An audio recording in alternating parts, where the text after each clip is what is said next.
Para iniciar este tema voy a empezar hablando sobre algunas teorías. Si hemos leído la Biblia en el Antiguo Testamento, Génesis 1:1 dice: y en el principio creó Dios los cielos y la tierra estaba desordenada y vacía, y el Espíritu de Dios se movía sobre las aguas. Básicamente lo que habla esos versículos es sobre la creación del hombre, cómo día a día Dios fue creando la tierra, las estrellas, el sol, la luna. Y sabemos que en el día sexto creó Dios al hombre y en el día séptimo descansó. Conocemos esa teoría, pues la teoría creacionista, llevada a la pintura, pues muy famosa, la creación. La siguiente teoría es en el campo de la ciencia, el famoso Big Bang, hace 13.800 millones de años, una gran explosión que dio lugar a la formación de todo lo que conocemos en este momento. Se crearon las galaxias, se formaron las nebulosas, los asteroides, cometas, sistemas planetarios. Hace 4.500 millones de años se formó la Tierra. Hace 4.000 millones de años aparecieron las primeras moléculas capaces de dar origen a la vida en un futuro cercano.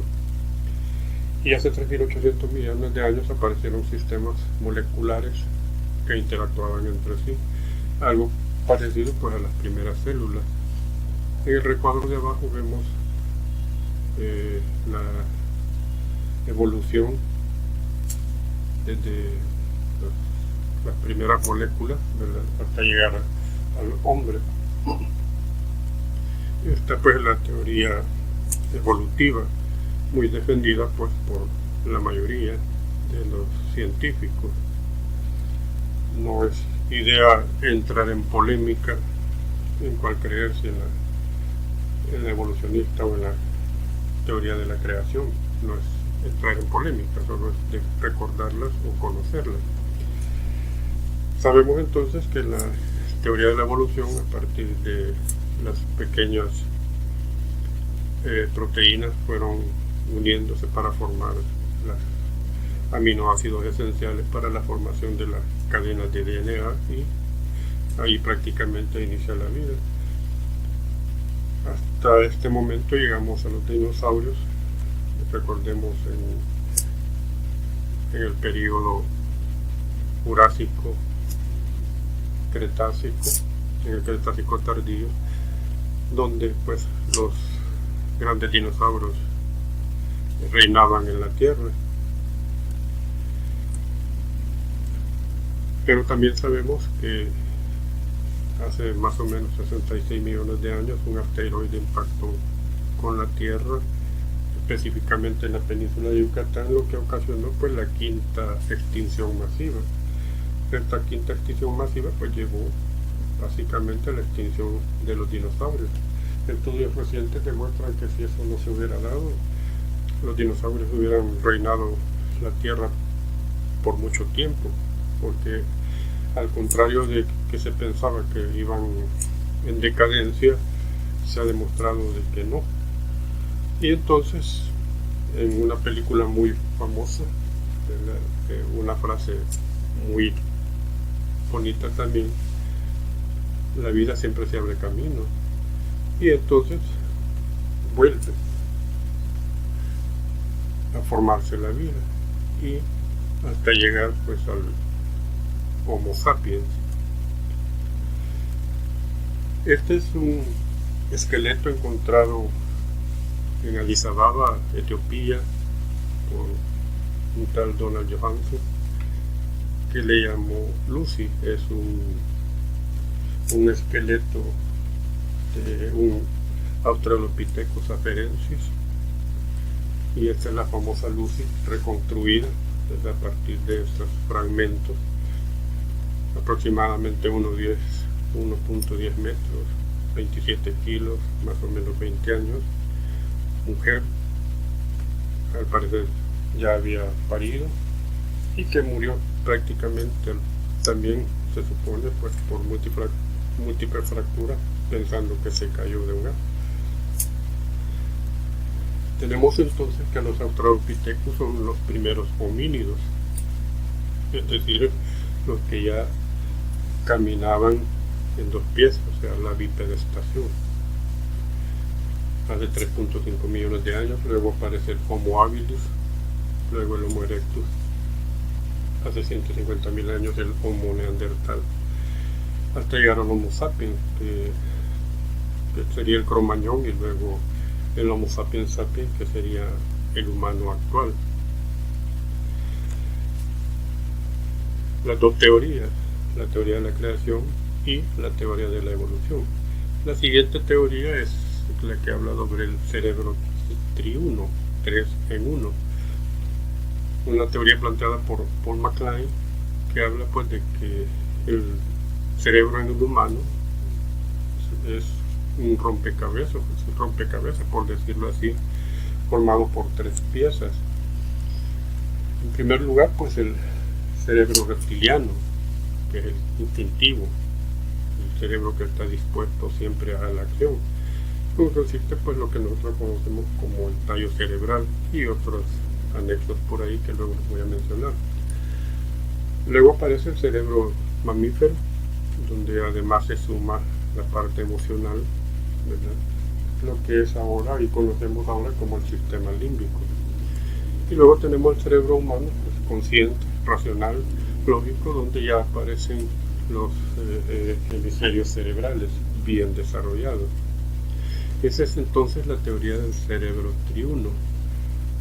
La evolución habla pues de que no se desecha los órganos, sino que se van perfeccionando, por decirlo así. Y tenemos acá, ¿verdad?, el córtex, el cerebro humano, es la corteza cerebral, donde se da la evolución última, sistema límbico relacionado con los afectos, los sentimientos, y el cerebro reptiliano, que es el instintivo. En la otra imagen tenemos el arqueopalio, que sería el cerebro primitivo, el paleopalio, que sería el sistema límbico, y el neopalio o neocórtex, que es la corteza cerebral, el cerebro racional. Y tenemos aquí la función de cada uno. Quiero centrarme pues en el cerebro reptiliano, es el encargado pues de los instintos, actuar. Como decía, el cerebro reptiliano está formado por los ganglios basales, el tallo cerebral, el sistema reticular, nada más. Entonces, es una cuestión de un funcionamiento bien primitivo, y lo vemos acá en 3 dimensiones en donde está ubicado. Entonces el cerebro reptiliano, sus funciones son la supervivencia de un sistema binario, huir o pelear, es decir, el instinto primordial es preservar la vida. Si a lo que me voy a enfrentar me enfrento o huyo, no hay más alternativa.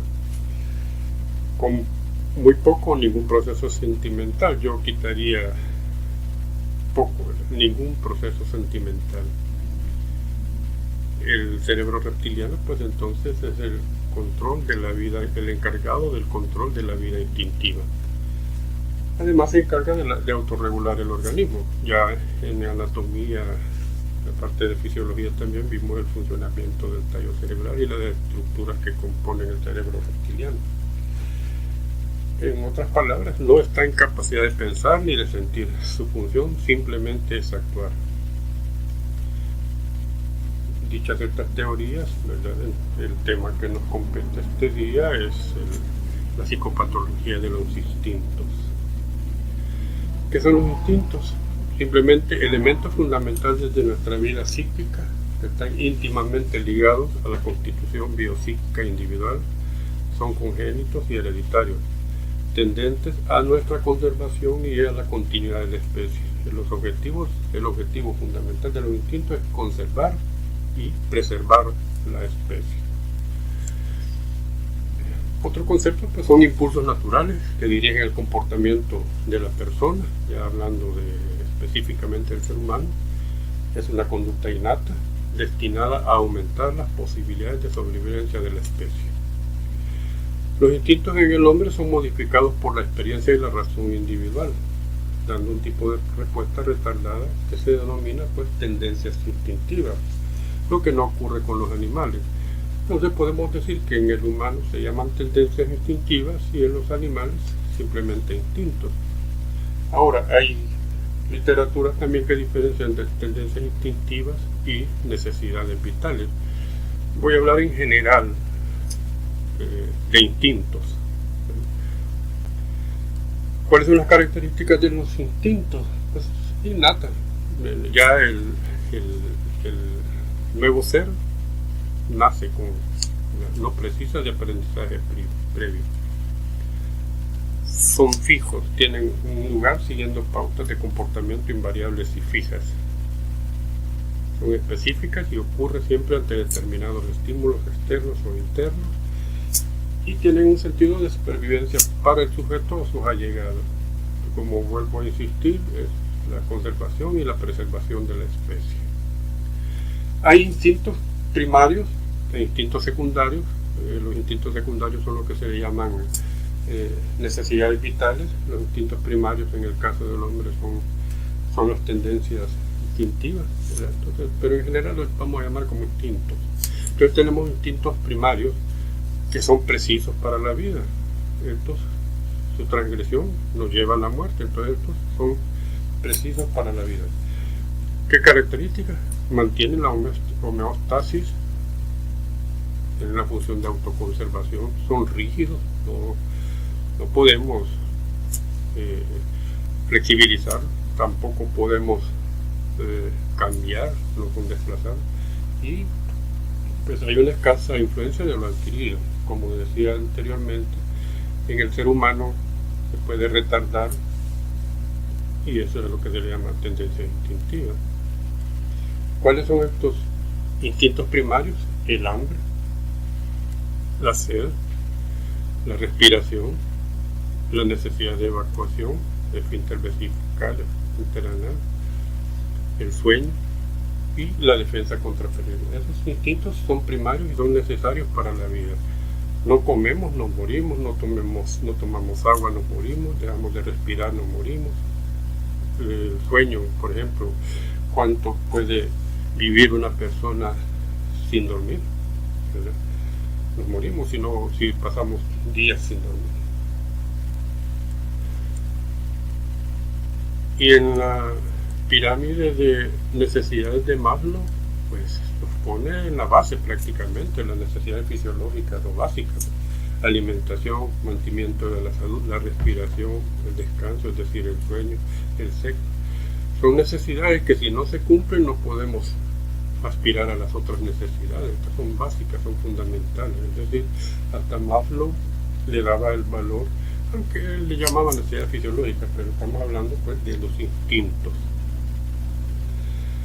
También tenemos los instintos primarios, pero que no son precisos para la vida, es decir, no nos vamos a morir si no cumplimos este instinto.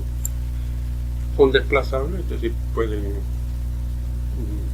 cambiarse con mayor grado de libertad, o sea, modificarlos, y hay una mayor influencia de lo adquirido.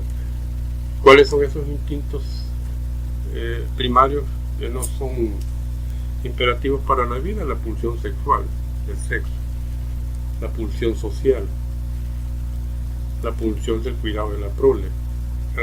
Algunos le llaman instinto materno, pero definitivamente se llama pulsión del cuidado de la prole. La pulsión de movimiento y juego, la pulsión exploratoria. Pulsión e instinto tomémoslo como sinónimos, que tienen sus pequeñas diferencias, pero veámoslo así. Entonces tenemos la pulsión sexual. la pulsión social. Todos, la mayoría de animales somos gregarios, es decir, vivimos en comunidad. Se ha demostrado desde los dinosaurios pues que vivían en comunidades, en grupos. Las abejas, las hormigas son fieles ejemplos de esto. El cuidado de la prole, como decía, el instinto materno. Pero acá, pues, los que somos padres, cuidamos a nuestros hijos también, ¿verdad? Y en algún momento podemos llegar a dar la vida por defender la vida de un hijo. Pulsión de movimiento y juego. Eso, todos los animales, por muy encachimados que sean, juegan. Los niños, cuando éramos niños jugábamos, de adultos jugamos, querramos o no, siempre estamos jugando. La pulsión exploradora. Siempre nos llama la atención lo desconocido, tanto los animales como los seres humanos. Y hay instintos secundarios, que serían acá las necesidades vitales. Estos son adquiridos durante la vida, son condicionados, son múltiples, es decir, hay muchas variedades, por ejemplo el fumar, el tabaco puro, y varían individualmente. Ejemplo, pues de estos secundarios tenemos el aseo. Vemos como los animales, unas palomas bañándose en un charco de agua. Vemos hasta Arturito ahí con dos preciosas lavadoras bañándose. Eso es instintivo, el aseo. Pero también tenemos alteraciones en este instinto, en estas pulsiones o necesidades secundarias. Por ejemplo, la rufofobia, que es el miedo a la suciedad. Por eso hay personas que se bañan constantemente, ¿verdad? Lo contrario es que hay personas sucias, malolientes, ¿verdad? Que en la literatura ortodoxa psiquiátrica a esto se le llama gatismo. Ahora, si ustedes revisan en el diccionario de la Real Academia de la Lengua Española, el gatismo es la persona que anda defecada y orinada. Pero en la literatura ortodoxa psiquiátrica, el gatismo significa persona sucia, maloliente. Tenemos el instinto de conservación, de retener lo que yo quiero. Por un lado tenemos el coleccionismo, personas que coleccionan, son acumuladores, coleccionan de todo, basura, estampillas, cigarros, de todo colecciones. Y el extremo sería la prodigalidad, aquellas personas que regalan todo. Tenemos una clasificación clínica práctica de los instintos. Tenemos la función de autoconservación, preservar la vida, y la función conservadora de la especie, prolongar la especie. La función de autoconservación, ¿cuáles son los instintos? En primer lugar tenemos la defensa contra peligros. Es una parte de una película, Los Trolls, muy interesante, ¿verdad? Es entretenida. Y han querido ver cómo el gregarismo se defienden entre ellos. Ante un peligro todos se ponen en alerta. La nutrición la vemos en todos los seres vivos. Interesante que cuando empezó el Australopithecus afarensis, que se supone no el eslabón perdido, no quiero hablar de eso, sino en la historia, Lucy empezó y descubrió que a través de agarrar un objeto y chocarlo contra otro se multiplicaba la fuerza. Y parece simple, pero ahí encontraron la función de la pinza de oposición, que es el dedo pulgar. Al encontrar casualmente eso, descubrieron que podían golpear y hacer daño, y aprendieron a cazar contingencialmente como cualquier animal, y empezaron a ingerir carne. La ingesta de carne, proteínas, con el tiempo fue aumentando el tamaño del cerebro y lógicamente aumentando su nivel intelectual. Claro, esto no fue de la noche a la mañana, llevó millones de años, como hemos visto. Y entonces ya la caza ya comía, viene el neandertal y aprendió el uso del fuego, a predigerir los alimentos. Y entonces ya el homínido bien alimentado ya no se preocupaba solo por qué iba a comer, ya empezó a ver más que eso, y eso es la evolución.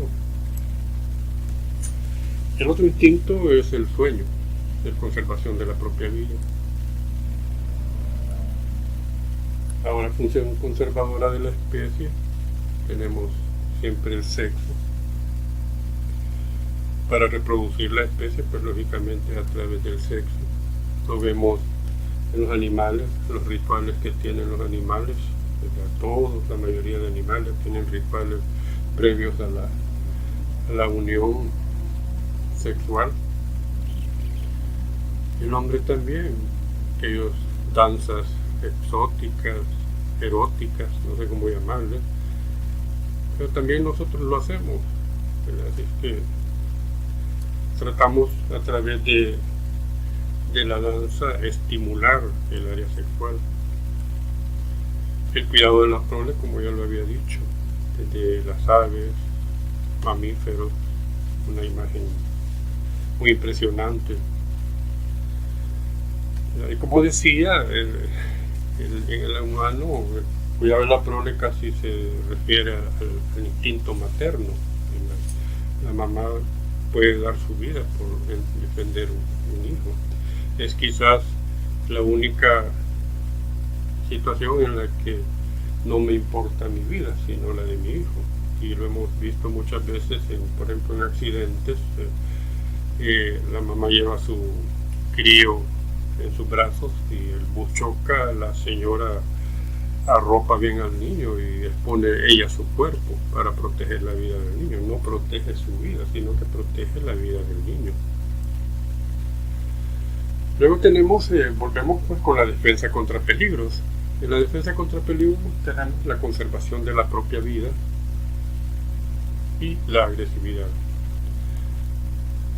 La conservación de la propia vida es el instinto más importante, ya sea por su naturaleza o por sus consecuencias. El cerebro reptiliano, el objetivo fundamental es conservar nuestra propia vida. Innata en todos los seres organizados, pero para eso se necesita una estructura psíquica con una conciencia lúcida, una justa percepción subjetiva de la situación y un potencial volitivo tremendo, ¿verdad? Es decir, yo me veo amenazado, entre más organizado sea la especie, pues la defensa va a ser, o la protección de la vida va a ser más razonable, más específica. Y vemos, el gato se defiende, pero también huye. Si nosotros vemos un oso, también huimos, no nos vamos a poner a pelear con un animalote de eso, para nada. Pero también cuando el instinto de conservación de la propia vida está alterado, vamos a tener las autolesiones.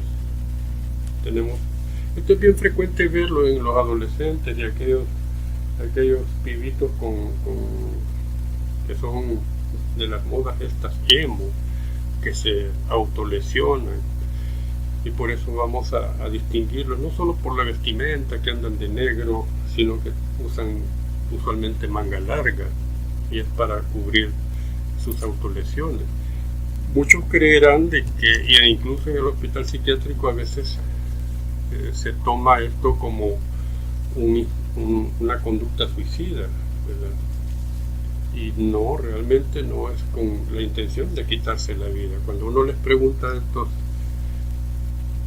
pibitos de que por qué lo hacen, no es por quitarse la vida, sino que para acá el dolor psicológico que están sintiendo lo empañan con el dolor físico que se provocan.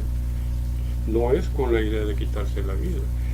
Si ustedes van a ver un montón de pibitos todos con cicatrices, ¿verdad? Múltiples, es decir, no es primera vez que lo hacen. Ahora ya han cambiado, porque ya casi no lo hacen a nivel de las muñecas ni de los antebrazos, sino que lo hacen en los muslos, ¿verdad? Se usan faldas, se usan pantalones, mucho menos se va a ver, ¿verdad? Ni los papás se dan cuenta. A veces estos niños son llevados al hospital porque el papá le vio la cicatriz, le vio la seña, pero ya cuando son en los muslos es más difícil todavía.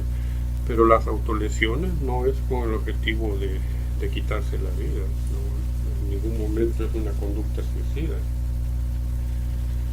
Luego tenemos las mutilaciones. Los deprimidos usualmente suelen automutilarse. El transexual, ¿verdad? Como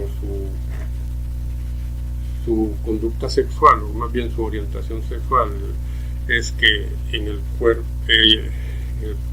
que él tiene vive una mujer dentro, entonces en muchas ocasiones trata de mutilarse sus genitales, ¿verdad? Y eso con cierta frecuencia se ven allí en el hospital Rosales, este tipo de situaciones. Tenemos también el paciente esquizofrénico, creo que he hablado sobre Vincent Van Gogh y la famosa oreja de Van Gogh, ¿verdad?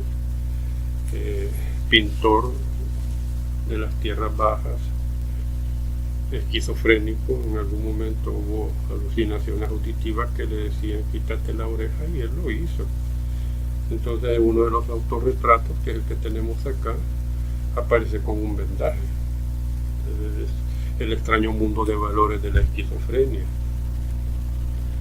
También el grado más severo de conservación de la propia vida es el suicidio. El suicidio, todas las conductas que lleven a quitarse la vida por voluntad propia.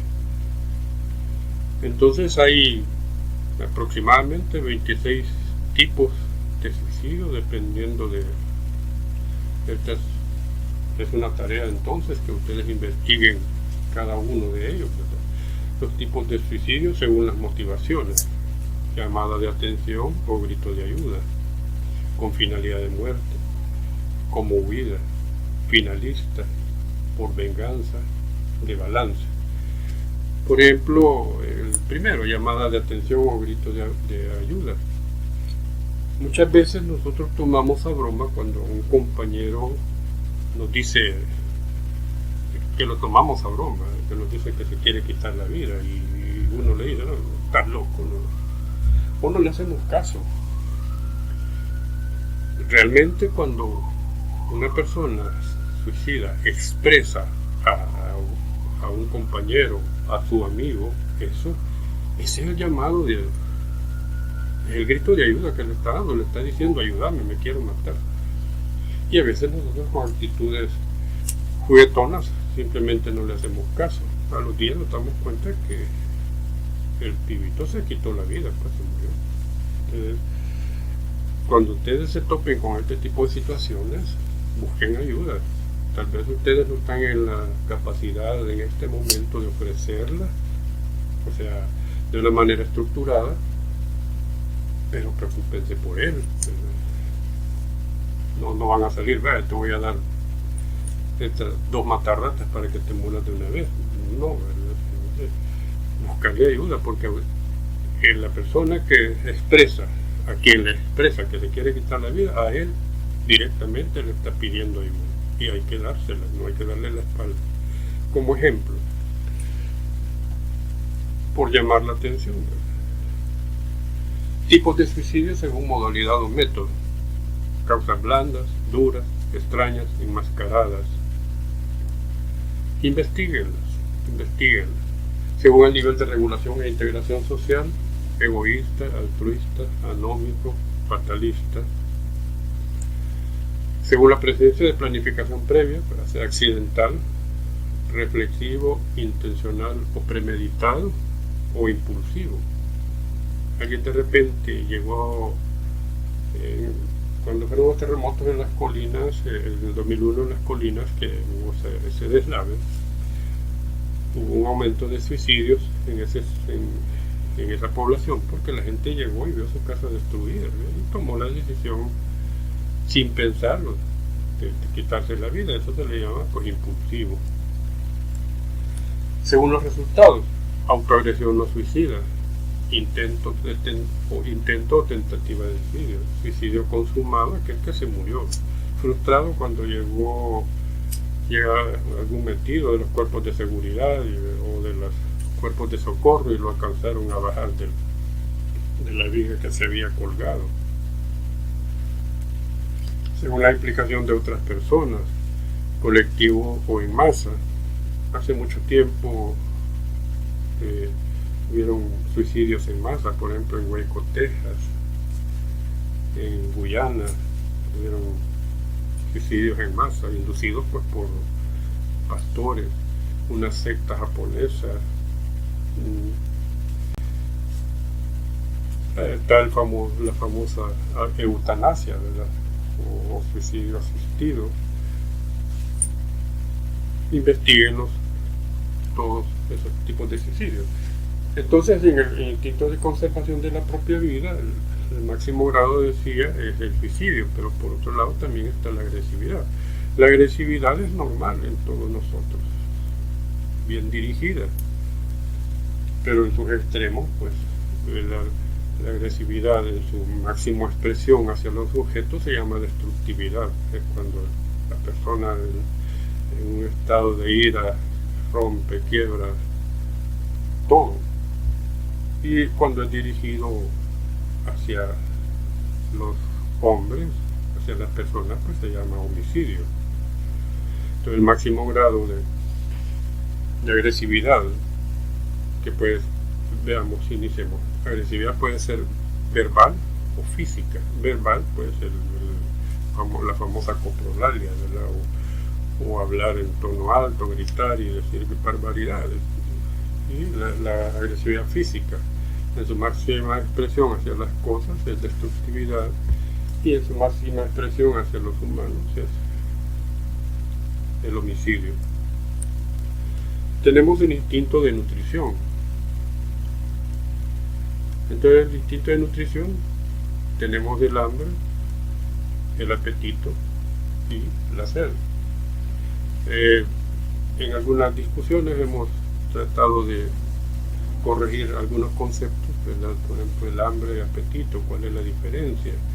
Porque muchos hablan de que hiporexia es disminución del apetito. He insistido que es un concepto un poco equivocado. Veámoslo entonces. Hambre es la necesidad cuantitativa de alimento. Es decir, si yo tengo hambre, me voy a gastar cualquier cosa que encuentre, cualquier cosa. Comer, satisfacer la necesidad que tengo, hambre. Su expresión hacia la disminución, entonces, es la hiporexia, y el grado máximo la anorexia. Entonces, ¿cómo lo definimos? Hiporexia es la disminución en la cantidad o ingesta de alimentos. Anorexia es la pérdida total de ingesta de alimentos. Caso contrario es la bulimia, aumento en la cantidad de alimentos. Esto no lo confundamos con anorexia nerviosa ni bulimia nerviosa. Esos son categorías diagnósticas. Estos son simplemente instintos que los pudiéramos catalogar dentro de una presente enfermedad, ¿verdad? Como síntomas, aunque está catalogado como trastornos de los instintos, que hay personas que tienen aquellos grandes atracones, y eso lo pueden ver ustedes cuando tuvieron hoy en la madrugada el parcial de patología.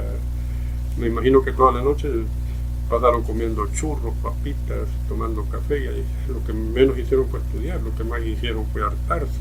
Esos son episodios de bulimia, ingesta voraz o atracones. El apetito es la necesidad cualitativa de alimento. Les he dicho que cuando ustedes van a un restaurante, lo primero que hacen es pedir el menú, ¿verdad? Porque quiero comer algo en especial. Si yo tuviera hambre, pues pido cualquier cosa, lo que esté a la mano, porque yo tengo hambre. En cambio el apetito no, el apetito es la necesidad cualitativa de alimento. Quiero comer algo en especial. ¿Cuáles son los trastornos del apetito? La sitiofobia, disorexia, la pica y la alotriofagia. ¿Qué es la sitiofobia? Es el miedo a alimentarse. Usualmente los pacientes esquizofrénicos o con trastornos delirantes, más que todo de tipo paranoide, que piensan que les han envenenado la comida, que le han echado veneno al agua y por eso no se hartan. Sitiofobia. La disorexia simplemente se define como los extraños antojos del embarazo. Hemos visto muchas mujeres embarazadas y en los primeros meses tienen unos antojos raros, que quieren hartarse chiribiscos en alguaste. Ya tiene que ir el marido a comprarle chiribiscos en alguaste para cumplir su antojo. ¿Por qué? Porque la creencia un tanto primitiva es que si no se cumple su deseo, el niño va a salir baboso o bocaguada, no sé cómo. Luego tenemos la pica. La pica es la ingesta de sustancias no nutritivas. La literatura actual habla de que la disorexia es parte de la pica, son completamente diferentes.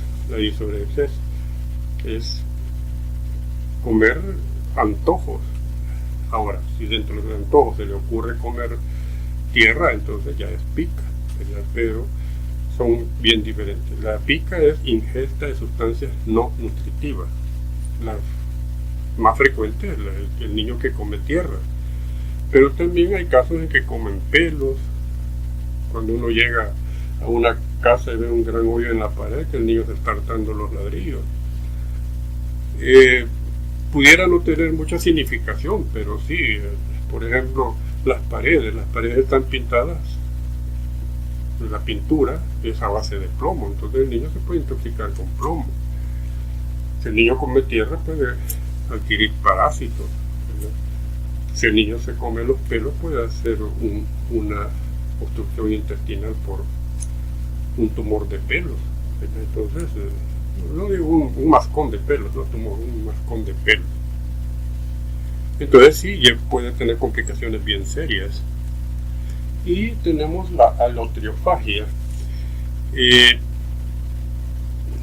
Esto se define como la ingesta de sustancias agrias, ácidas, ¿verdad? Hay gente que suele comer, luego tienen los gustos por carnes en descomposición, carnes podridas, o mucho picante. No pueden comer si no hay mucho picante, mucho condimento. Eso es la alotriofagia. Luego tenemos la sed. El agua es la vida. El agua es la vida. Si no hay agua, no hay vida. Todos tomamos agua. Este se equivocó tomando Coca-Cola, creo que me copié un poco. Pero bueno, la adipsia no es compatible con la vida, por lo tanto no existe la adipsia. Entonces vamos a tener la polidipsia, que es un aumento en la ingesta de líquidos.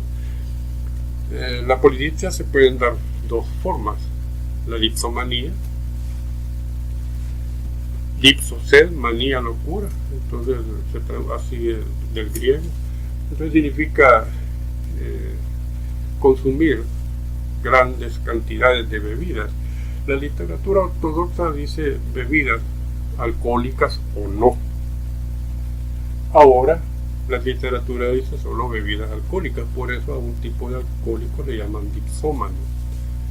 Insisto, la literatura ortodoxa con la que yo me parí dice ingesta de bebidas no necesariamente alcohólicas, es decir, tomar grandes cantidades en poco tiempo de líquido, en este caso alcohol.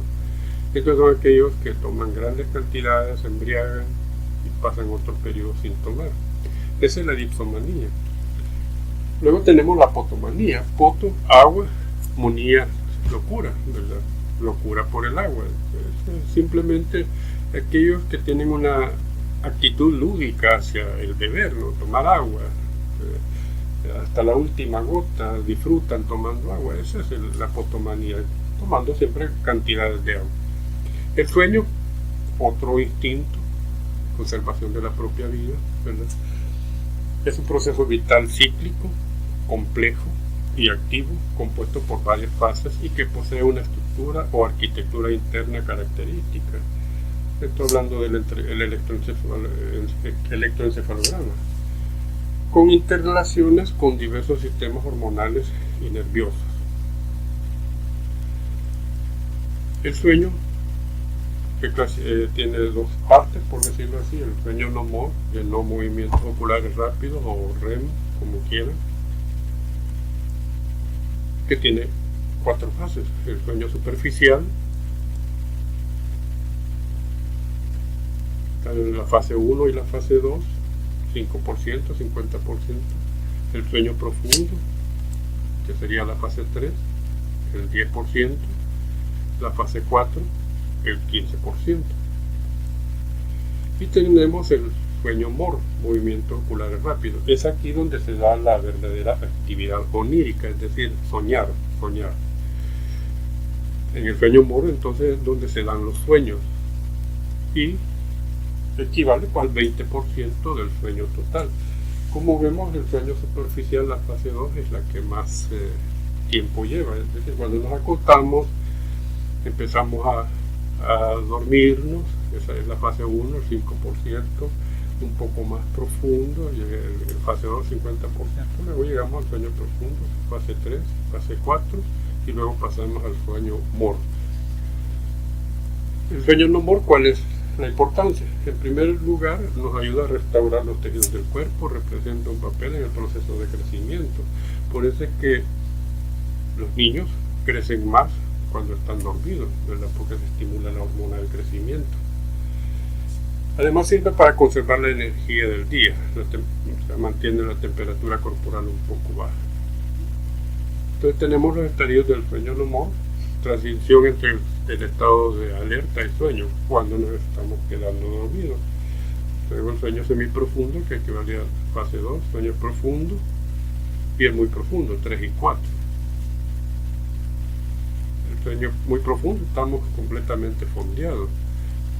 Pero luego viene el sueño MOR, donde empezamos a soñar. Ahí se da el procesamiento de la información, estímulo para el desarrollo y preservación de las vías nerviosas.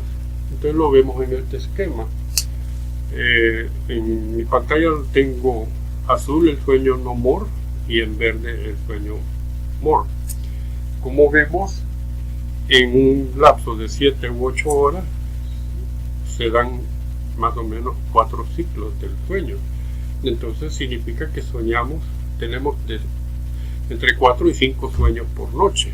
Muchas veces no los recordamos, ¿verdad? Pero sí tenemos entre 4 y 5 sueños por noche. Bien importante conocer esto, ¿verdad? A través del polisomnígrafo, ¿verdad? Porque muchos problemas, como lo vamos a ver más adelante, se dan en estas fases del sueño. Y a nivel de electroencefalograma, como decía, cómo se refleja. Tenemos las ondas beta, que son 14 Hz, cuando estamos despiertos, excitados. Las ondas alfa, que van de 8 a 13 Hz. Estamos despiertos, pero relajados, tranquilos.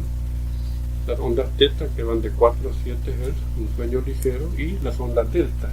Por eso el sueño profundo, semiprofundo y profundo se le llama sueño delta, porque aparecen estas ondas 0.5 a 3 Hz, que sería el sueño profundo. Y las características ondas se encierran, que son las del sueño MOR. Entonces vemos y podemos deducir cuando esta persona está en esa fase del sueño MOR, porque vemos como parpadeos, movimiento de los ojos a través de los párpados cerrados en las personas. Eso es un reflejo de que esta persona está soñando. ¿Cuáles son los trastornos del sueño? En primer lugar tenemos los trastornos de inicio y mantenimiento del sueño, los trastornos por somnolencia excesiva, los trastornos del ciclo sueño y vigilia, y las disfunciones asociadas al sueño, las fases del sueño o la vigilia parcial, que son las parasomnias. Comenzamos pues con los trastornos del inicio y mantenimiento del sueño. A esto pues le llamamos el insomnio. O sea, el insomnio, cuando sabemos nosotros que como adultos debemos de dormir entre 5 a 8 horas como promedio normal. Ahora, el no dormir esa cantidad de horas y que al día siguiente se vean repercusiones, el no poder dormir, a eso se le llama insomnio. Puede haber insomnio el primer estadio, es decir, cuando la persona se acuesta, se intenta dormir y está como que si es tortilla en la cama, va a darse vueltas y no puede dormir. Primer estadio. Este insomnio, el primer estadio, es bien característico de los trastornos neuróticos, y eso a veces nos ayuda mucho a un diagnóstico. Cuando la persona llega y nos dice, me cuesta dormir, pues hay que pensar en que es un cuadro neurótico. De hecho, el insomnio es otro de los trastornos del sueño en general, más que todo. El insomnio está casi en todos los cuadros psiquiátricos. Luego tenemos el insomnio del segundo estadio. El segundo estadio es cuando esta persona se acuesta a las 9, 10, se duerme y ya tipo 1, 2 de la mañana despierta y ya no puede dormirse. Esto es característica de los cuadros depresivos. Tenemos el insomnio mixto, pues aquel que le cuesta dormirse y se despierta temprano, durmiendo 2, 3 horas nada más. Y el insomnio total, que no puede dormirse. Tener claro de que al día siguiente esta persona va a tener repercusiones físicas, agotado, somnoliento, bostezando, porque hay cuadros, por ejemplo el paciente maníaco, que es lo que tiene una disminución en la necesidad de dormir. Estas personas no duermen y andan activos todo el día. A ellos no se les puede decir que tienen insomnio, sino simplemente disminución en la necesidad de dormir. Hay otras personas que también, durmiendo toda la noche, las 8 horas, se acuesta a las 10 y se levanta a las 6 de la mañana, ha dormido 8 horas, pero él siente que no le ha abundado el sueño, como dice. Entonces también, cuando el sueño no es reparador, también se le llama insomnio. Entonces tenemos que pasa 12, la 1 y no puede dormirse. Insomnio del primer estadio o insomnio inicial, insomnio del segundo estadio o insomnio terminal. Luego tenemos los trastornos por somnolencia excesiva. Tenemos la hipersomnia. Cuando usted duerme sus 8 horas tranquilo y en el día pasa durmiendo, se duerme hasta en el baño, sentado, en actividades monótonas se duerme, viendo televisión se duerme. Eso se llama hipersomnia. Son personas que durmiendo bien las 8 horas en el día pasan cabeceando, duermen, más en actividades monótonas. Tenemos el síndrome de Hielino, que se caracteriza, también se le llama la narcolepsia, la famosa narcolepsia. ¿Qué vamos a encontrar en el síndrome de Hielino o narcolepsia? En primer lugar, la hipersomnia crítica. Esta persona está ahí y de repente cae casi desmayada, pues se duerme rápido. En cualquier actividad, puede ir incluso manejando y cae dormido. Tiene la famosa cataplejía, que es la pérdida súbita del tono muscular. Esta persona está ahí y de repente cae, pérdida súbita del tono muscular, solo se mantienen los músculos respiratorios activos.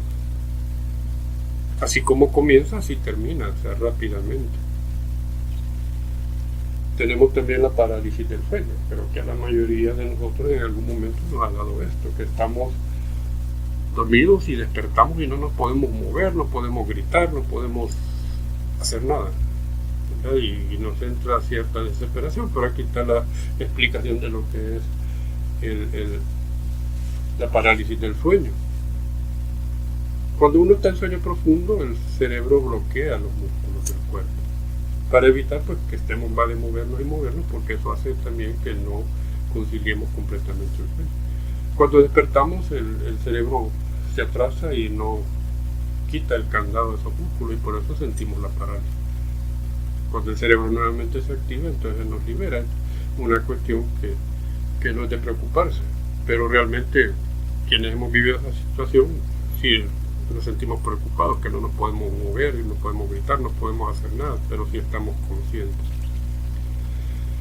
Tenemos la alucinosis del sueño. Estas alucinosis son las únicas, dijéramos, normales dentro de las alucinosis. Esto igual, a la mayoría de nosotros nos ha pasado que nos estamos quedando dormidos y de repente sentimos que nos vamos en un barranco y viene el sobresalto. Cuando va de la vigilia al sueño se llaman alucinosis hipnagógicas. Y en algún momento explicaba pues que son los recuerdos de cuando de los primates dormían en las ramas y que se sentían que iban a caer, se agarraban rápido de las ramas. Esos son resabios en alguna parte de nuestro cerebro, de nuestra memoria, ha quedado guardado eso. Y tenemos las alucinaciones hipnopómpicas, que son cuando del sueño a la vigilia, que vamos a despertarnos, que de repente sentimos que alguien se sienta en la cama, nuestra cama se hunde, o que alguien nos toca. Esas son las hipnopómpicas. Estas son más somatosensoriales. Del sueño a la vigilia, hipnopómpicas. Luego tenemos los trastornos del ciclo sueño-vigilia. Esto también es bastante frecuente. Tenemos varios trastornos. En primer lugar, el famoso síndrome de jet lag. El jet lag simplemente es la adaptación a viajes largos. Es más duro viajar de oeste a este y es más fácil adaptarse cuando viajamos de este a oeste. Por cada uso horario que atravesamos es un día de adaptación que necesitamos. Por ejemplo, vamos de El Salvador a España, atravesamos 7 u 8 usos horarios, necesitamos 7 u 8 días para adaptarnos a la hora española. Y por eso es cuando vemos los juegos digamos del mundial, que los equipos viajan un buen tiempo antes para aclimatarse, dicen ellos, pero realmente es para tratar el síndrome de jet lag. Porque si la gente que está en China ahora están de día y nosotros estamos de noche, entonces ese viaje, si lo hiciéramos, nos vamos a encontrar ahí emparrando a los chinos y nosotros con un gran sueño. Necesitaríamos una cantidad de horas dependiendo de días, dependiendo de los usos horarios que hayamos atravesado. Y como insisto, es más difícil viajar de oeste a este que de este a oeste. Ahí vemos a esta niña en calidad de bulto, ¿verdad? Que pobre chiquilina, bien fondeadita. Tenemos el cambio de turno de trabajo. Esto, pues, en nuestras maquilas, o muchos de nuestros trabajadores que trabajan por horas, por horario, por turno, perdón. Esta semana nos toca de 7 a 5 en el día, y la siguiente semana nos toca de 7 de la noche a 5 de la mañana. El cuerpo no se logra adaptar y poco a poco pues va teniendo un daño severo. Y si vemos personas que tienen este ritmo de trabajo desde hace mucho tiempo, vemos cómo se han consumido. Si los comparamos con otras personas de la misma edad, vemos que físicamente se han consumido. No digamos su estado de ánimo, son personas más agresivas, más hostiles. El síndrome de retraso en la fase del sueño, pues es lo que muchos de ustedes adolecen.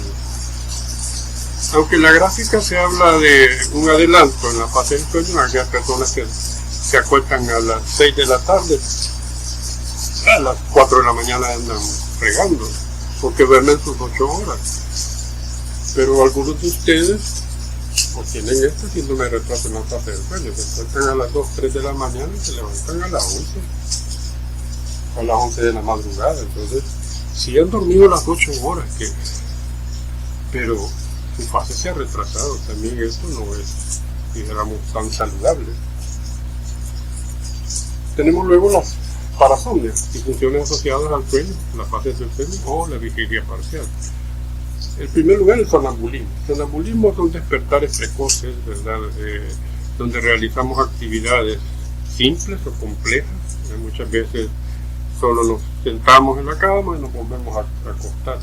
Otras veces no, nos levantamos, quitamos llave a la puerta y nos vamos a un chupadero, ¿verdad? El sonambulismo. Tenemos los terrores nocturnos. Los terrores nocturnos son aquellas que súbitamente la persona se despierta exaltada, con miedo, gran expresión de temor, taquicárdica, pero la característica es que nos recuerda lo que pasó, ¿verdad? Porque no fue en la fase del sueño MOR. Tanto el sonambulismo, el terror nocturno, son en las fases del sueño no MOR.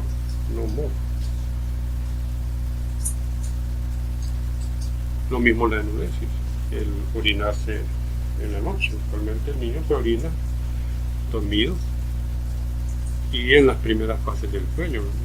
Cuando se hace un estudio a través del polisomnígrafo, se ve que hay una prolongación más de la fase 1 con el acortamiento de la fase 4, y es ahí donde se da la enuresis, y por eso es que es importante despertar al niño una hora, aproximadamente una hora antes, después de haberse dormido,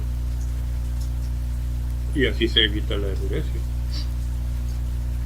Lógicamente hay otras medidas de sentido común que se tienen que aplicar, ¿verdad? Pero en general la enuresis, más que un trastorno de la eliminación, es un trastorno del sueño, y porque se ha visto a través del polisomnígrafo, pues que hay las fases del sueño no MOR están alteradas. El bruxismo pues es el rechinar de dientes,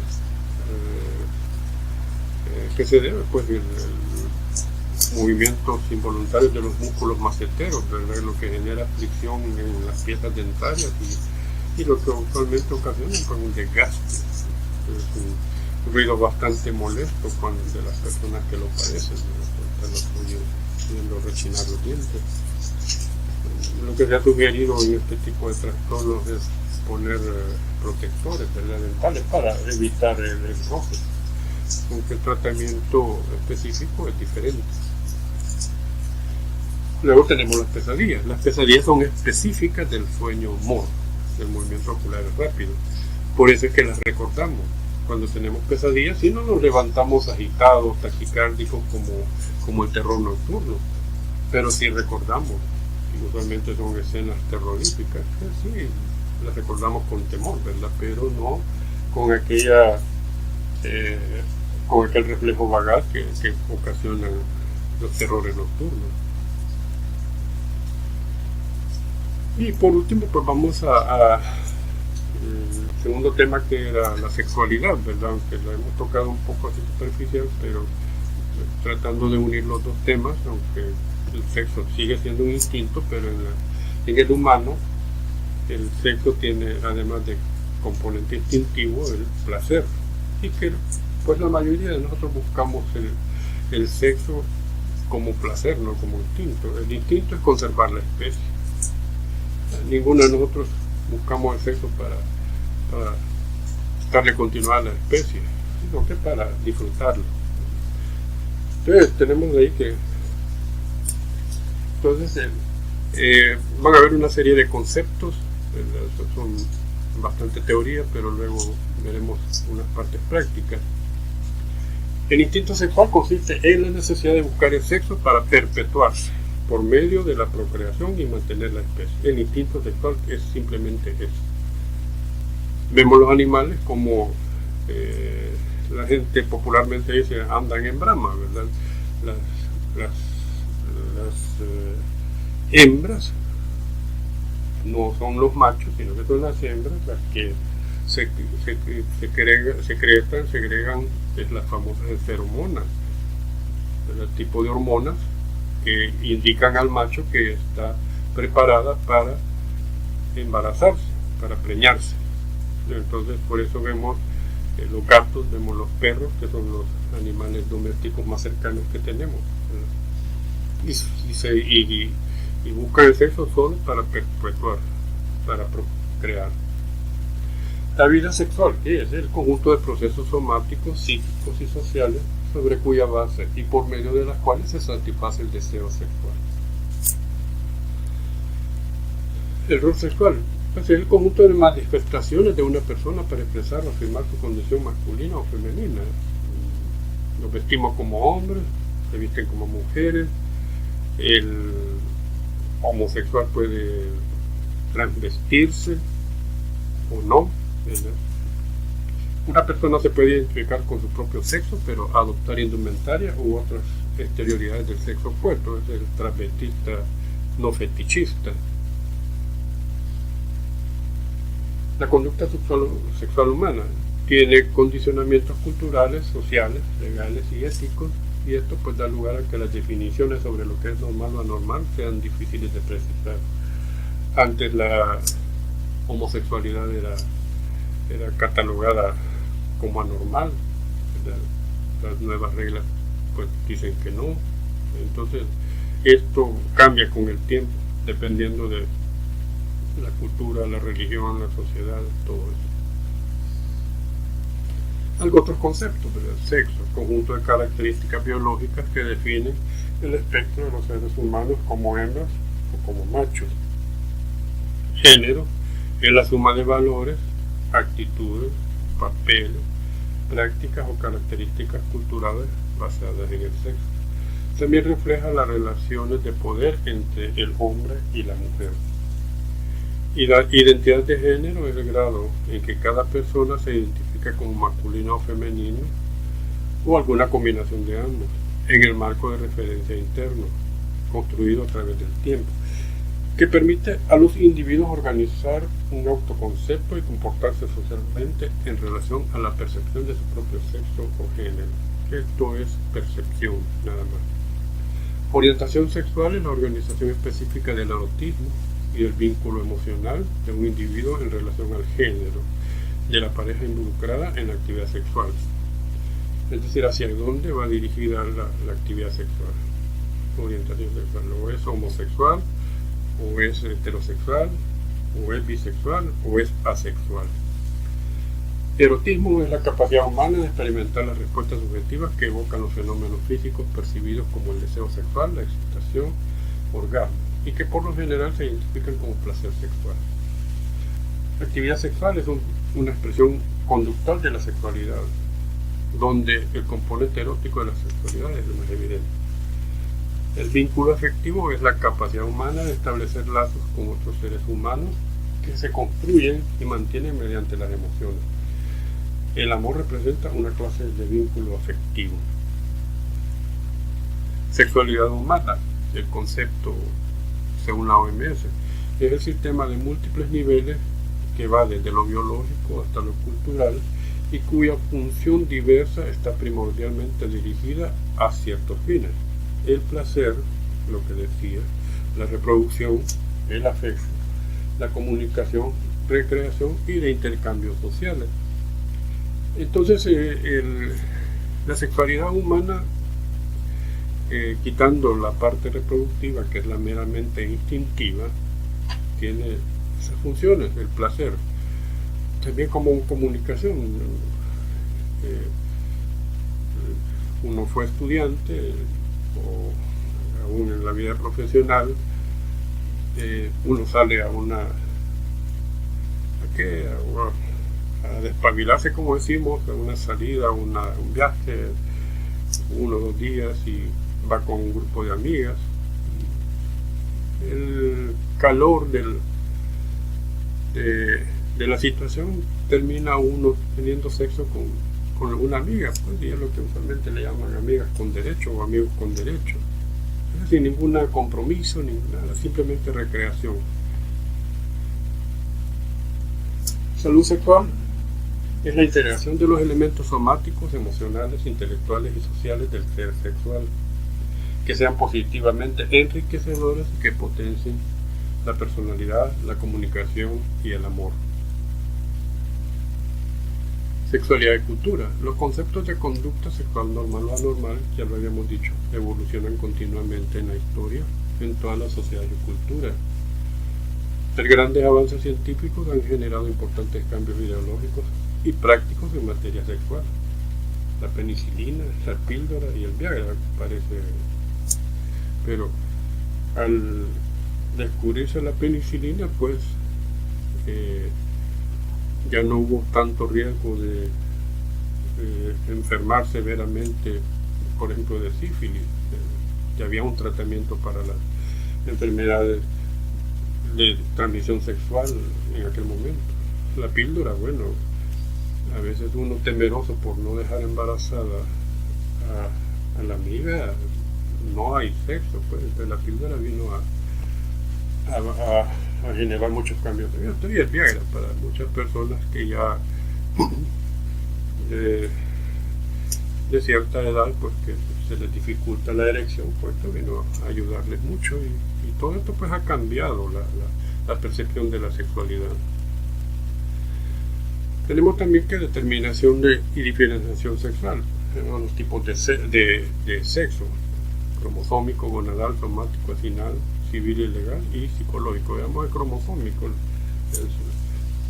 La determinación del sexo de una persona tiene lugar en el momento de la concepción, cuando un óvulo es fecundado por un espermatozoide. Sabemos que hay 46 cromosomas, o sea, 23 pares de cromosomas, de los cuales 22 son autosomas y un par sexual, que es el que define el ser hombre o ser mujer, el X mujer y el Y hombre. Sexo gonadal, el típico. El cuerpo de la mujer tiene ovarios, las gónadas femeninas o las glándulas sexuales, y el cuerpo del hombre tiene testículos, gónada masculina o la glándula sexual. El atípico, que es básicamente el hermafrodita. En casos raros, tejidos ováricos y testiculares se encontraron en el mismo cuerpo, que es el famoso hermafroditismo. El sexo somático corresponde al aspecto particular del conjunto del cuerpo: estatura, peso, pilosidad, todos los caracteres sexuales secundarios que proporcionan la diferenciación sexual morfológica completa tras la pubertad. Entonces acá vemos en la pubertad, adolescencia, el niño empieza a desarrollar más su musculatura, cambia su voz, empieza el vello facial más grande, el tipo de vello púbico triangular, el de la mujer, el romboide, el del hombre, y la mujer, el aumento del tamaño de sus mamas, el vello púbico ginecoide, que es el triangular, la voz, el timbre de voz cambia también. Estos son los caracteres sexuales secundarios que componen el sexo somático. El sexo asignado también se le llama de crianza. Es el asignado por las actitudes de los padres, que responden a la señal del sexo genital, con un comportamiento de diferenciación dimórfica que refuerza la identidad de género del nuevo ser. Determina el modo en que se educará el niño, según las pautas de educación familiar y escolar. El sexo asignado, si nació varoncito, niño o niña, lo van a vestir como niño o niña, y el famoso color celeste, el famoso color rosado, que eso son bobadas, pero bueno, son parte de la cultura, y que la niña tiene que jugar con las muñecas y que el niño tiene que malmatarse ahí con los demás bichos atarantados. Es las pautas culturales. Tenemos el sexo civil o legal, en el que está en los registros legales. No hay más comentario que eso. El sexo psicológico hace referencia a cómo los individuos tienden a considerarse a sí mismos como hombres o mujeres y cómo lo manifiestan de una forma pública. Aquí tenemos el famoso transexualismo, el famoso homosexual, ¿verdad? Ellos, cómo se ven ellos, como hombres o como mujeres, dependiendo del sexo que tienen, ¿verdad? Y al que quieren pertenecer. También hay que hablar de algunos mitos. Eso es un mito. La relación sexual debe ser iniciada por el hombre. Eso es paja. Eso no somos únicamente los que vamos a iniciar la relación sexual. En otras culturas vemos, por ejemplo, las geishas. Vamos a hablar un poco más adelante de la cultura hindú. Las mujeres se han especializado, y aunque ustedes les puedan decir que son prostitutas, cortesanas, ¿no? Sí, han llegado a perfeccionar la técnica de la sexualidad. El hombre siempre debe estar dispuesto, tampoco, eso es un mito. El sexo debe ser siempre natural y espontáneo. Hablar de él o de maniobras lo hacen perder su parte excitante, tampoco. Uno en el camino puede ir diciendo a la pareja: vamos a hacer esto, vamos a hacer aquello, te voy a poner aquí, me vas a poner allá, y eso no quita, ¿verdad?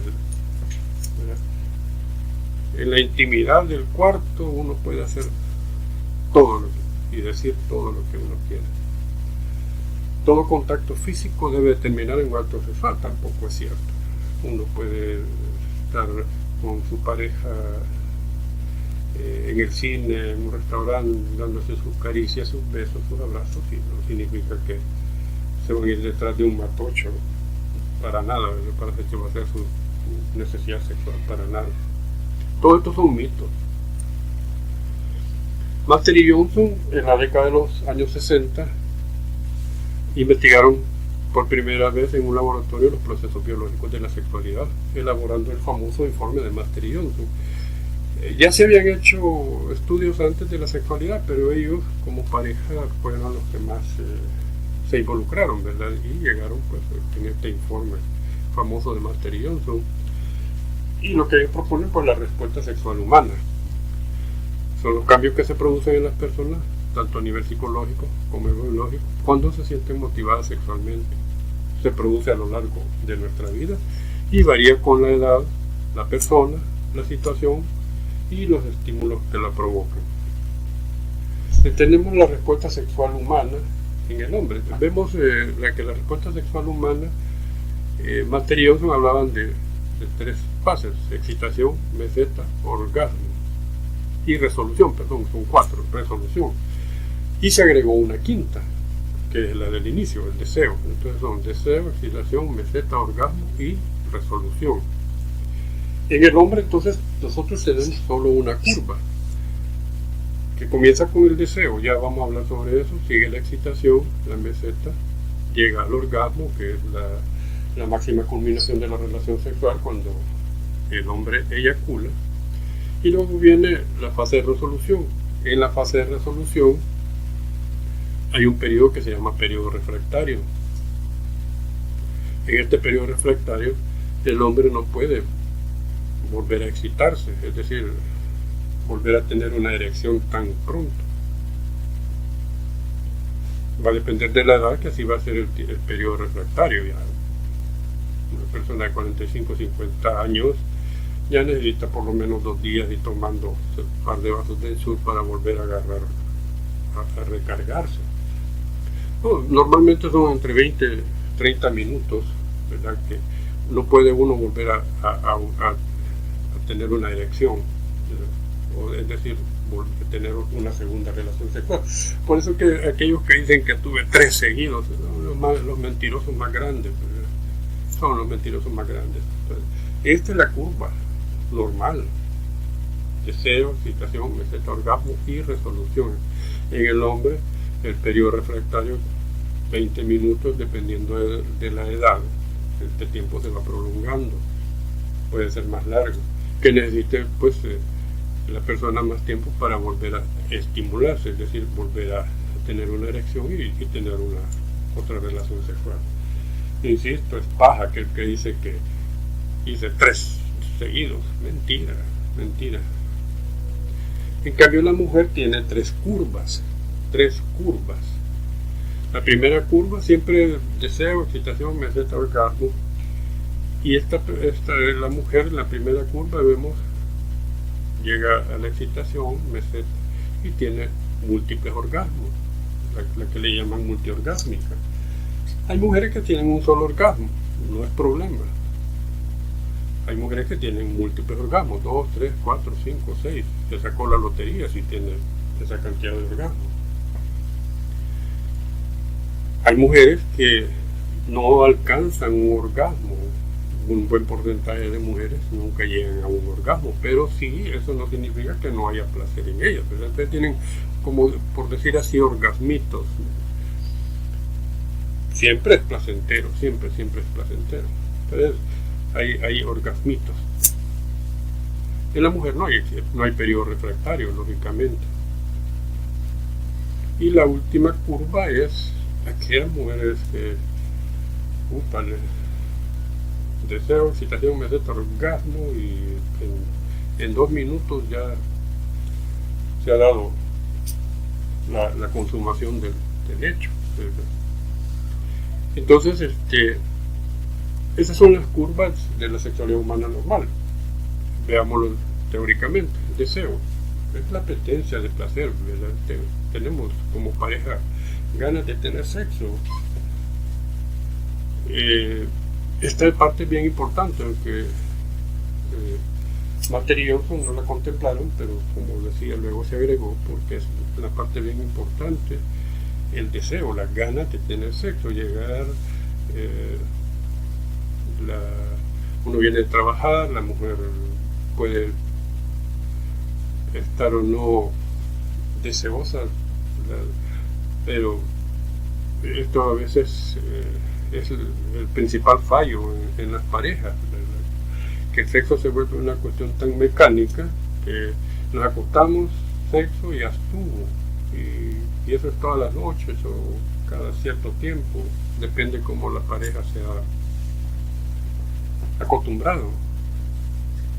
En las parejas recién conformadas, hablando de relaciones normales, ¿verdad?, dentro de un matrimonio, pues la luna de miel, que puede durar 2 años, el sexo, el desayuno, almuerzo, cena y antes de acostarse, es frecuentísimo.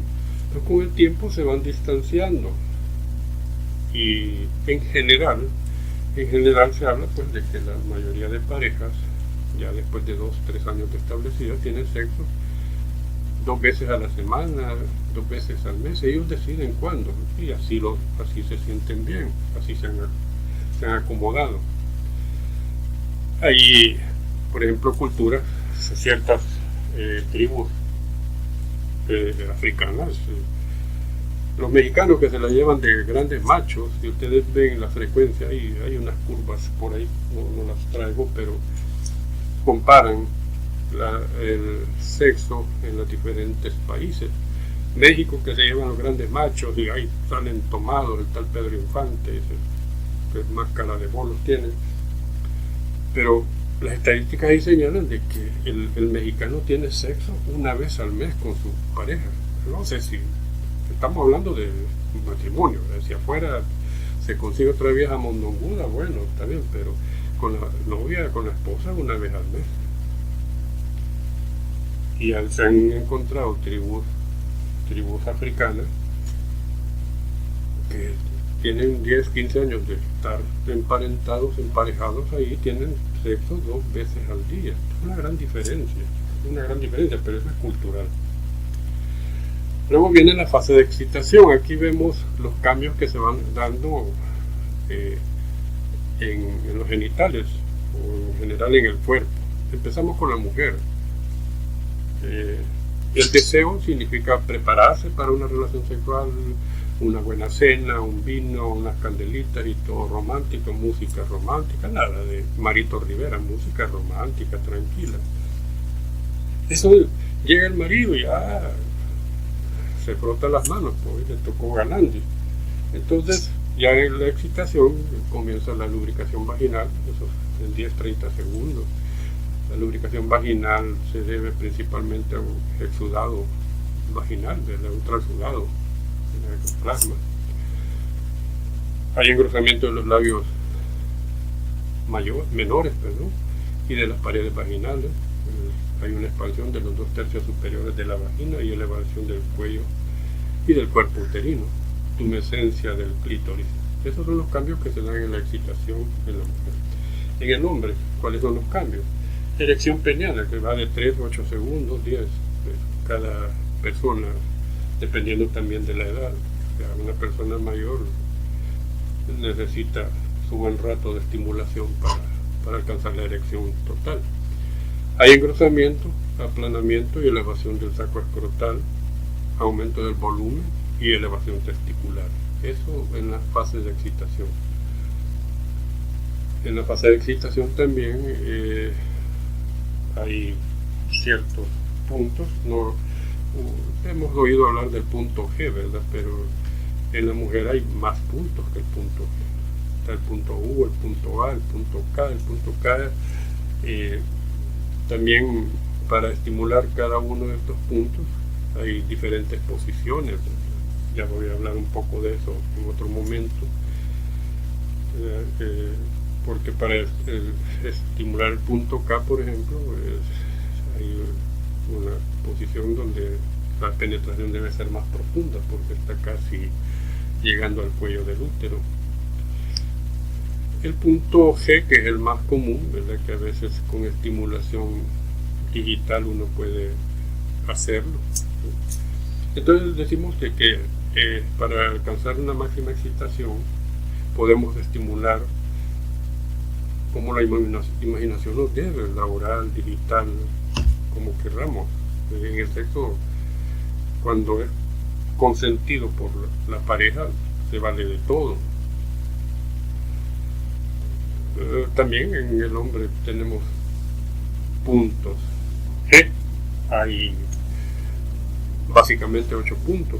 Se los dejo de tarea también que los investiguen. Más de algunos vienen en el examen. Hay varios puntos que tal vez en el caso de la mujer potencian el orgasmo, o hay ciertos o diferentes tipos de orgasmo. Por ejemplo, en el punto K en la mujer hay uno de los famosos orgasmos en carpa, que son mucho más sensibles. Entonces en el hombre la estimulación de estos puntos también nos aumenta la excitación. A veces hay tabú y por eso es que no muchos permitimos este tipo de por ejemplo, el que está acá es el punto G masculino, que es el punto prostático, ¿verdad? Pero cómo se estimula a través de palpación anal, ¿verdad? Entonces no muchos culturalmente aceptamos eso, pero insisto, hay 8 puntos. Hay también juguetes, los famosos juguetes sexuales, ¿verdad? Lo que llamamos vibrador. Tenemos femeninos, tenemos masculinos. El que tenemos a la derecha en color café es masculino, que es para estimular el punto P prostático. Aquí no vienen esas cuestiones, ¿verdad? Solo vienen para mujeres. Luego tenemos la fase de meseta. En la mujer se forma la plataforma orgásmica. ¿Qué significa la plataforma orgásmica? Que se estrecha el tercio distal de la vagina para hacer más sensible la penetración, ¿verdad? Que el pene se sienta más apretado, como decimos, y elongación de los 2/3 proximales de la vagina, como para recolectar la mayor cantidad de semen. Te da la piel sexual, que es una decoloración de los labios menores. Hay una secreción mucoide de las glándulas de Bartolino que ayudan a la lubricación y se oculta el clítoris. En el hombre que tenemos, pues, aumento de la circunferencia coronal del pene, hay una tumescencia testicular de un 50 al 100%, rotación y elevación testicular completa, hay un matiz purpúreo en la corona del pene, hay una secreción mucoide de las glándulas de Cooper, también que ayudan en la lubricación. Pero recordemos que la lubricación más importante en la vagina es el transudado, no es la glándula de Bartolino. Las glándulas de Bartolino son pequeñitas y una gotita de lubricante lo que genera que no son capaces de mantener esa lubricación por todo el tiempo que dure la relación sexual, ¿verdad? Luego viene la fase orgásmica. En la mujer, pues, una respuesta pélvica en el momento del orgasmo. Hay movimientos de entrada y salida del pene, ¿verdad? La pelvis se mueve, como dijéramos, automáticamente. Las contracciones del útero, hay una relajación mínima de la abertura cervical externa, como para favorecer la entrada del semen al útero. Hay contracciones de la plataforma orgásmica a intervalos de 8 segundos, cada 5 o 12 contracciones, y luego pues, cada 3 6 contracciones. También hay contracciones del esfínter anal y contracciones del esfínter uretral externo. Esto es más irregular. En el hombre, en la fase de meseta se puede dar la inminencia eyaculatoria, es decir, se siente que ya va a eyacular. Uno puede controlar hasta cierto punto la eyaculación, la inminencia eyaculatoria. Pero ya cuando en la fase orgásmica, que es la eyaculación, es decir, la expulsión del semen a la vagina, eso ya no se puede detener. Entonces se dan las contracciones de los órganos accesorios de la reproducción. Hay relajación del esfínter vesical externo, hay contracciones de la uretra peniana, es por eso que se sienten como se tiran los chorros de semen. Y hay, lógicamente, también contracciones del esfínter anal. Decir también, porque hay cierta inquietud en el orgasmo femenino. No es cierto que una mujer en su primera relación sexual, en su segunda relación sexual va a tener orgasmo. Eso no es cierto. La mujer puede llegar a tener su primer orgasmo después de iniciar su vida sexual activa. Si activa significa frecuentemente, no de vez en cuando, detrás del matocho, no. Cuando tiene una vida sexual activa, va a tener su primer orgasmo entre un periodo de 6 meses a 1 año. No es cierto que una mujer va a tener un orgasmo en la primera relación sexual.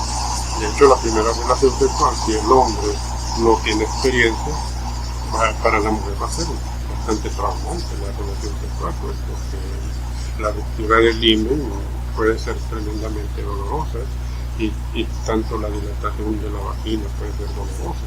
Hay algo que puede llegar a generar una disfunción sexual, como es la vaginitis, ¿verdad? O la dispareunia posteriormente. Por eso entonces la mujer en su primera relación sexual debe de toparse con una persona que conozca sobre esto, que no vaya a ser un bruto orangután que solo va a llegar a penetrarla, porque va a ser tremendamente traumático. Y aunque fuera una persona tranquila y con paciencia y todo eso, no va a tener un orgasmo hasta después de 6 meses de iniciada una vida sexual activa. No es una relación sexual de vez en cuando, activa. Y por último tenemos la fase de resolución. La fase de resolución en la mujer Hay un retorno rápido del orgasmo con pérdida retardada de la vasocongestión pélvica. Acuérdense que se da una vasocongestión pélvica. La pérdida de la piel sexual y la coloración se va perdiendo, va adquiriendo su color natural nuevamente de una forma rápida. Subsistencia de la vasocongestión pélvica como etapa secundaria de una manera o no, y hay pérdida de la tumescencia del clítoris y recuperación de su posición. En el hombre, ya decíamos el periodo refractario, donde el pene se pone flácido, al inicio, en la primera etapa es rápido, luego es lenta la pérdida de la erección, y que en este periodo refractario no puede volver a ser excitado. En cambio, la mujer puede continuar muchas veces, ¿verdad? En el caso de la mujer multiorgásmica, pero en la mujer hay periodo refractario, entonces puede seguir siendo estimulada. Traía acá unas imágenes de unos libros sagrados de la India, el famoso Kama Sutra y el Ananga Ranga. La gente cree que es Kama Sutra, pero no, es el Ananga Ranga, que es el tratado de sexualidad. Y ahí vemos, imagino que es hindú, ¿no?, las diferentes posiciones que ellos tienen. El Kama Sutra y el Ananga Ranga no es el que vemos, que es más pornografía que otra cosa, imágenes, no. Si tienen la oportunidad de leer el Ananga Ranga, se van a dar cuenta que allí no hay imágenes, ¿verdad? No hay imágenes, sino que son descripciones de cuáles son las posiciones. Y en las imágenes que tenemos ahí vemos algunas posiciones del Ananga Ranga. Esto es sexualidad, esto es arte, no es ir a descargar simplemente una necesidad. En una pareja, quizás en un matrimonio, el principal fracaso o la principal causa de la separación es la vida sexual. No es la vida económica, no es que muy feo habla, que ya se hizo panzón, que se hizo pelón, no, el problema es la sexualidad. Pocos lo reconocen, pero es la sexualidad, y es que el sexo es un arte, la relación sexual es un arte. Hay diferentes posiciones, como decía, para estimular los diferentes puntos en la mujer, o cómo estimular en el hombre, cómo estimular el punto K, el punto G, todo eso es un arte, pues. Entonces, no solo es de llegar y vaya a penetrar, ponérsele encima o abajo como quieran, boca arriba, boca abajo, de lado, no solo es eso, el sexo no es eso. Y entonces eso es al final el fracaso. La masturbación es válida. La masturbación masculina es más frecuente en la adolescencia, la masturbación femenina. O sea, en nuestro medio no se tienen estadísticas de cuántas mujeres se masturban, o se han masturbado en su adolescencia. Pero los hombres todos lo hicimos en algún momento. Que diga que no es paja. También a la masturbación se le llama onanismo, a la masturbación masculina, onanismo. Pero revisando los textos bíblicos, Onán, si ustedes recuerdan esa historia, el hermano mayor murió, y la tradición era de que el siguiente hermano se quedaba con la esposa del hermano mayor para continuar la línea o el linaje del hermano mayor. Y a Onán eso no le gustó. Entonces, ¿qué hacía Onán? Simplemente eyaculaba afuera, ¿verdad? Entonces eso no es. Entonces, cuando le dice onanismo, realmente no se refería a Onán bíblico, porque Onán lo que hacía era eyacular fuera, el famoso coitus interruptus, terminar fuera. Entonces la Biblia dice, botaba sus semillas para no embarazar a la mujer del hermano mayor. Por eso Dios lo castigó, buscando siempre el tal Onán se llegué a encontrar que hace años salió una película que se llamaba Conan el Bárbaro. No sé si tuvieron la oportunidad de verla, es viejísima, con Arnold Schwarzenegger. Pero encontré que Conan el Bárbaro viene de Onan el Bárbaro. Realidad o ficción, no lo sé. La cosa es que el rey Onan era el rey de Pajonia. Búsquenlo en la literatura, búsquenlo ahí en internet, pongan rey Onan, rey de Pajonia, y van a encontrar la historia. La historia habla de que por eso viene de hacerse la paja o pajeada, porque el rey Onan se masturbaba, según lo que dice ahí, hasta 300 veces al día. Es imposible creerlo, pero que obligaba a sus súbditos también a masturbarse. Entonces era un culto a la masturbación. Entonces el onanismo viene de esto, no de Onan bíblico, según la leyenda, como digo, fantasía o no, aunque se han encontrado ruinas, no sé si en Asia, en África, de Pajonia. Léanlo, no creo que no hay ningún problema en buscarlo. También aquellos tabús, ¿verdad?, de que el que se masturba le salen pelos en la mano. Jamás va a ser eso, pues en las manos, en las palmas y en las plantas de los pies no hay folículos pilosos, así que por más que nos masturbemos no nos van a salir pelos en la mano. Dice que no practica el físico-culturismo, sino que el onanismo, ¿verdad? Por eso lo vemos de un solo lado. Bien, para terminar, los instintos desde el punto de vista evolutivo, como nuestros instintos han persistido, y la reflexión es: ustedes es el resultado de 3.8 millones de años de éxito evolutivo. Hay que portarnos como tal. Pero ¿qué pasa? Desde el Australopithecus, habilis, erectus, el Homo neandertal, Homo sapiens, ¿hacia dónde vamos? Uno pudiera decir al Homo cyberneticus. Se están viendo ya miembros biónicos, pero en nuestro medio yo creo que vamos más al Homo pendejus. Creo que con eso terminamos y muchas gracias.